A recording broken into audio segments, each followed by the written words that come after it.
Okay, so in the last tutorial, we finished the code outline stage, and now we can start filling in the actual pseudocode.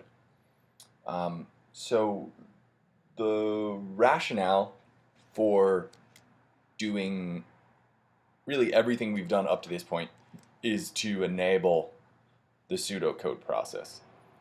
And what that's going to do for you, why I think it's worth investing the amount of time that we have in this process up to this point, and why I gave you the document with all that detail, is that one of the single most discouraging, frustrating, kind of time consuming problems that beginning programmers run into, and honestly, even experienced programmers, is this idea that it's pretty easy in a programming language to find a way of achieving something. You can go into a form and say, okay, we're going to do this. You can remember a way that you've done it in the past or from some other programming experience. You can just go, okay, I know that's a way. I know how to do it. And then you can dive into code and start trying to make that work.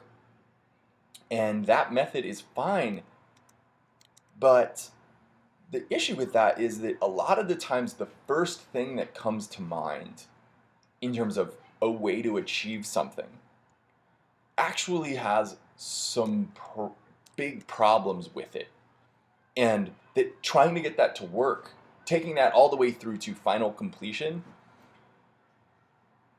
isn't the right thing to do, because that's a more complicated, more confusing, less efficient, more buggy. It's just not the right way to do it. But you don't discover that until you start coding, and by the time you started coding, you're already kind of down that road. So it's really hard to stop and go in another direction. But if you use pseudocode, you start to discover a lot of the problems with whatever particular solution you've come up with in advance, and you end up saving yourself so much annoyance and headache. And in a lot of ways, most of the work that you do in programming is at the pseudocode stage, because by the time you then go to actually write the code, you're pretty much just filling in syntax.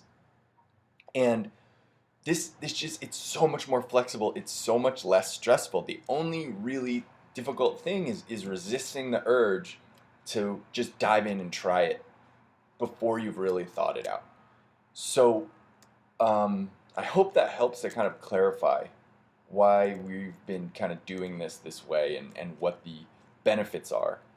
So now that we've got that established, let's just kind of jump in here real quick and start thinking through exactly how we're going to do this. So there's just like if you look in the guidelines for the document, the idea of the pseudocode is we're going to take the pieces of this script outline that are more complicated, and we're going to express them in as a line-by-line description of how we're going to achieve this specific these descriptions here. So how are we actually going to incrementally increase the current change amount by change speed until it reaches the final change amount? This one, set current change amount in transform.local scale, that one probably doesn't need pseudocode, because we just need to translate that into syntax. So let's just try this first line here and try to turn that into pseudocode. I'm just going to go down here and do, so you're going to rewrite, so we're going to add another function down here, pseudocode.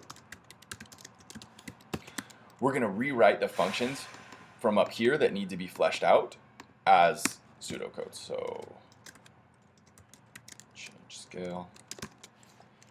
And in this, if we were to have arguments and stuff, we'd put them in here, because we just want to keep track of which arguments we're going to need. So change scale, and we're actually going to give this some curly braces just to make it a little bit more formal. So how are we going to do this? And this is in a lot of ways just me thinking through how I would do this. And so I'll just show you how, but with repetition and with trying to think through processes, this will become much more clear. So the way I would do this is I would say, okay, if the current change amount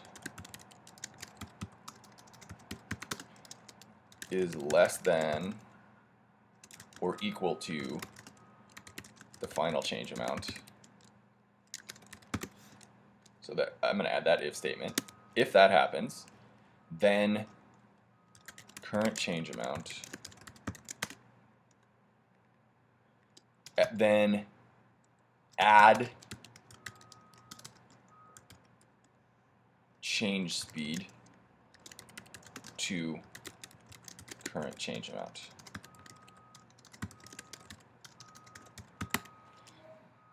Okay. And then we can just copy this from up above. And we've got it. Okay, so this is going to, so this is, you can see this is a particular method of achieving this. And this can be translated into code if I turn this into real syntax. And this will, if this gets called in update, it will come in here. It will see, okay, it's less than the final change amount. It'll add to the final change amount. And then it will set it. And then it'll stop.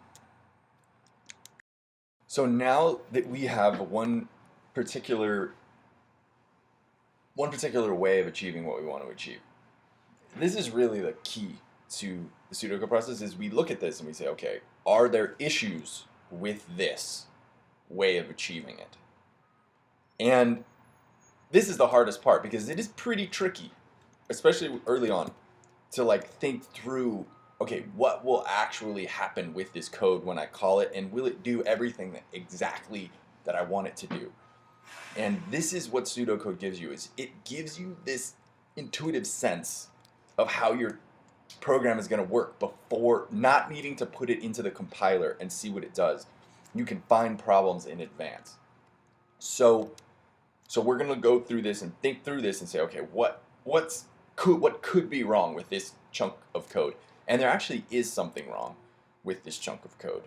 And that is the fact that, let's say that we have a change speed that on the last time through, so like it's you're adding, let's say you're going from 1 to 5 and the change speed is 10, right? Well, it's going to go in here and it's going to say, okay, the current change amount is less than the final change amount. The current change amount is 1. The final change amount is 5. Then it's going to add change speed to the current change amount, which will be 10. So it'll be 15. So then it'll set the current change amount in transform scale. So the final, the change amount that gets set using this is actually going to be way bigger than the final change amount. And that's not the behavior that we want. So that's a condition that we need to somehow control for. So we're going to have to add another condition in here to handle that situation.